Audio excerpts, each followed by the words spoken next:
Ó Mãe Santíssima, intercedei por nós para que possamos bem compreender os ensinamentos de vosso Divino Filho, nosso Senhor e Salvador Jesus Cristo, e as explicações dos pais da Igreja.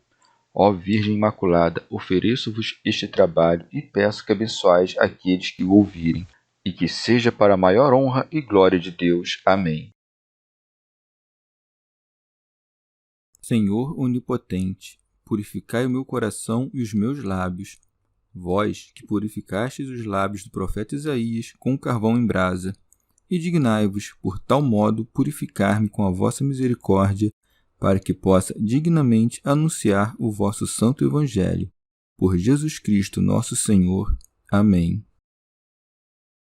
Senhor, abençoai-me. Que o Senhor resida no meu coração e nos meus lábios, para que anuncie digna e convenientemente o seu Evangelho. Amém. Evangelho de Nosso Senhor Jesus Cristo, segundo São João. A verdadeira identidade de Jesus. Os judeus outra vez apanharam pedras para apedrejá-lo. Jesus então lhes disse: Eu vos mostrei inúmeras boas obras vindo do Pai. Por qual delas quereis lapidar-me? Os judeus lhe responderam: Não te lapidamos por causa de uma boa obra, mas por blasfêmia, porque, sendo apenas homem, tu te fazes Deus. Jesus lhes respondeu: Não está escrito em vossa lei, eu disse, sois deuses? Se ela chama deuses aqueles aos quais a palavra de Deus foi dirigida, e a Escritura não pode ser anulada, aquele que o Pai consagrou e enviou ao mundo dizeis blasfemas, porque disse, sou filho de Deus? Se não faço as obras de meu Pai, não acrediteis em mim.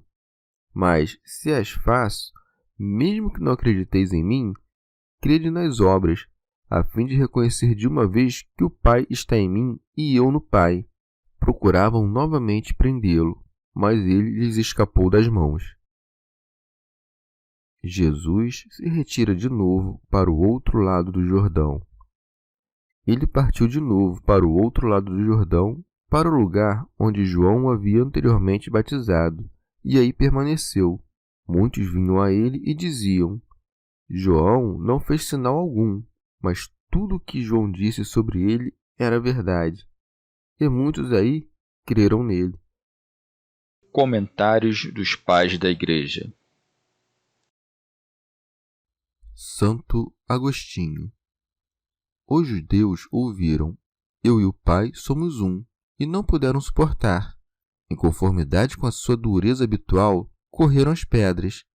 Os judeus, outra vez, apanharam pedras para apedrejá-lo.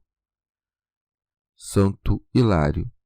Mesmo agora, com o Senhor já estando sentado nos céus, a cólera dos hereges, com a mesma descrença e revolta, manifesta o seu ódio sacrílego, atira pedras, que são as suas palavras, e se pudesse, arrastá-lo-ia de seu trono outra vez para a cruz. Teofilacto Diócrida. O Senhor, mostrando que não tinham nenhum justo motivo para se irar contra ele, relembra os milagres que fizera, pois segue. Jesus então lhes disse: Eu vos mostrei inúmeras boas obras vindo do Pai. Alcuíno. Curando os enfermos, ensinando, operando milagres. Tenho-vos mostrado que tudo isso fiz por virtude do Pai, porque sempre busquei a sua glória em todas essas coisas. Por qual delas quereis lapidar-me? Confessam, ainda que contrariados, os muitos benefícios recebidos por Cristo, mas acusavam-no de blasfêmia por dizer-se igual ao Pai. Por isso segue. Os judeus lhe responderam: Não te lapidamos por causa de uma boa obra, mas por blasfêmia, porque, sendo apenas homem, tu te fazes Deus. Santo Agostinho. Diziam isso em resposta ao que o Senhor dissera: Eu e o Pai somos um.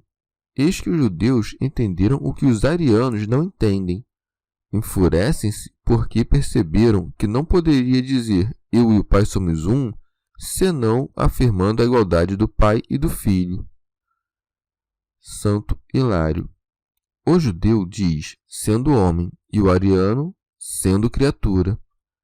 Ambos dizem, porém, te fazes Deus.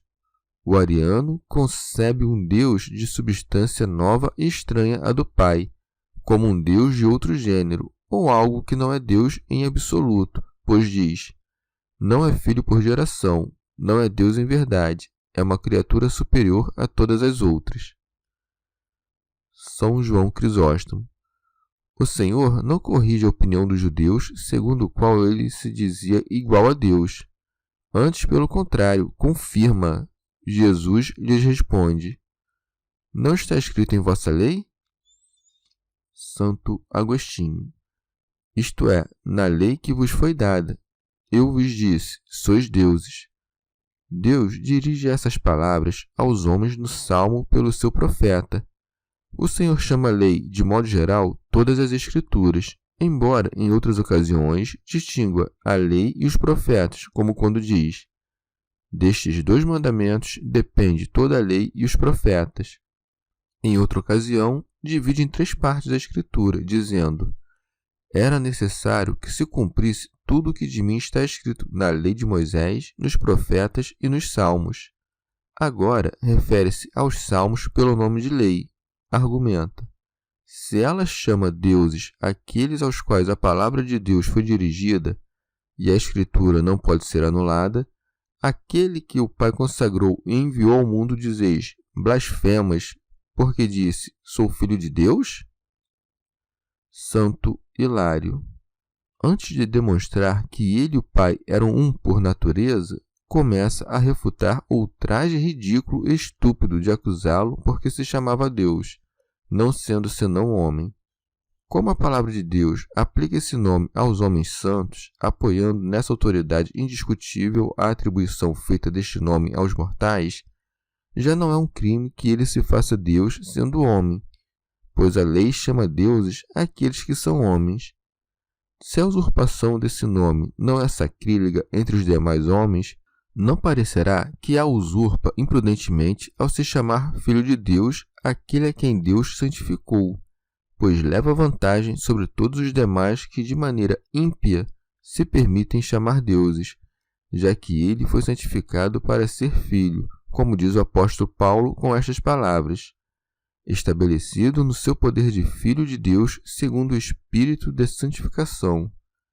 Toda essa resposta diz respeito ao Filho do homem, enquanto o Filho de Deus é também Filho do homem. Santo Agostinho.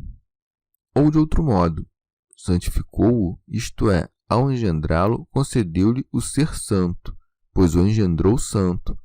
Ora, se a palavra de Deus se faz para os homens a fim de que se possam chamar deuses, como não é Deus o Verbo mesmo de Deus?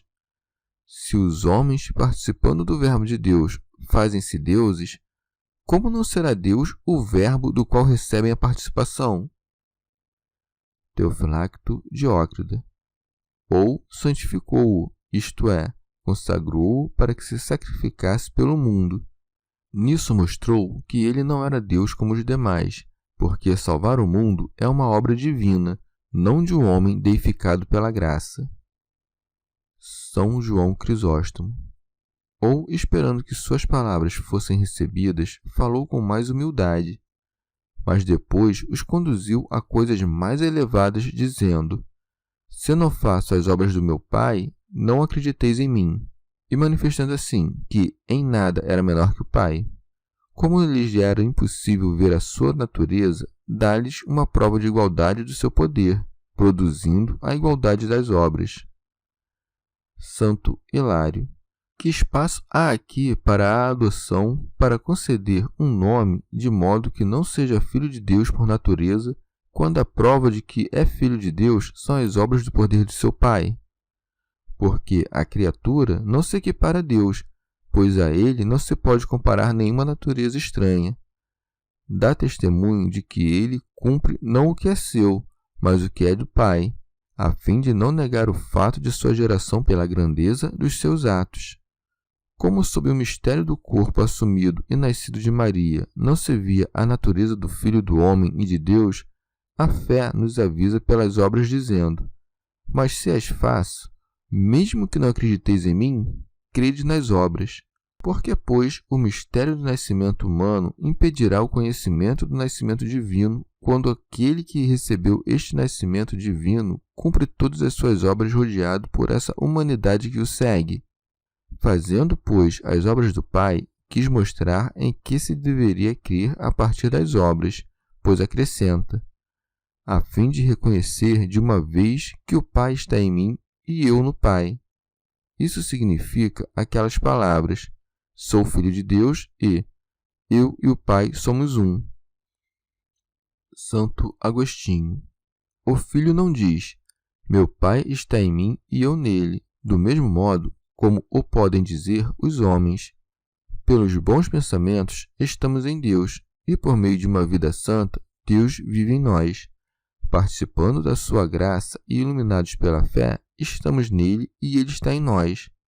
Mas o Filho unigênito de Deus está no Pai, e o Pai nele, como o igual está naquele que é o seu igual. São Beda. O evangelista mostra que os judeus ainda perseveram em sua loucura, procuravam novamente prendê-lo. Santo Agostinho. Buscavam alcançá-lo não pela fé e pela inteligência, mas pela ira e pela morte. Tu alcanças para possuir, eles queriam alcançar para perder, por isso segue. Mas ele lhes escapou das mãos. Não o alcançam porque não tinham a mão da fé.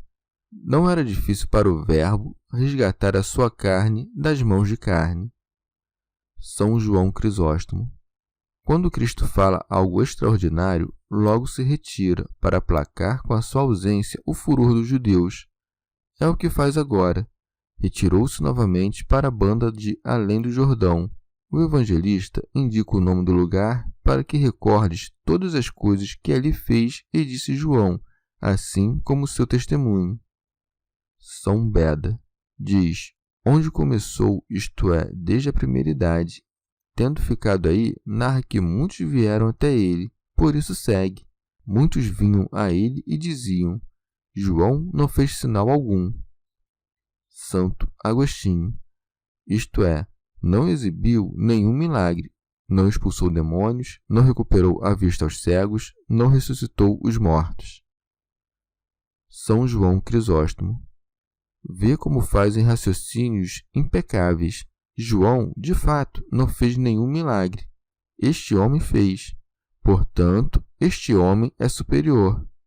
Mas para que não se pensasse que o testemunho de João era menos, digo, porque não fez milagres, acrescenta. Mas tudo o que João disse sobre ele era verdade, como dizendo, embora não tenha feito nenhum milagre, tudo o que disse a respeito de Cristo era verdadeiro.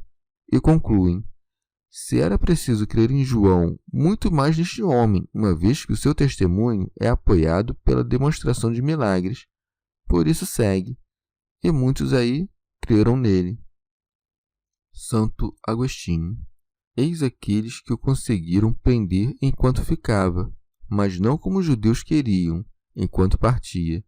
Cheguemos também nós, por meio da lâmpada, ao dia, porque João era a lâmpada e dava testemunho do dia. Teofilacto Diócrida. Deve-se notar que o Senhor muitas vezes conduz o povo a lugares solitários, afastando-os da comunidade dos descrentes, para que deem mais fruto, assim como havia levado o povo ao deserto para dar a antiga lei.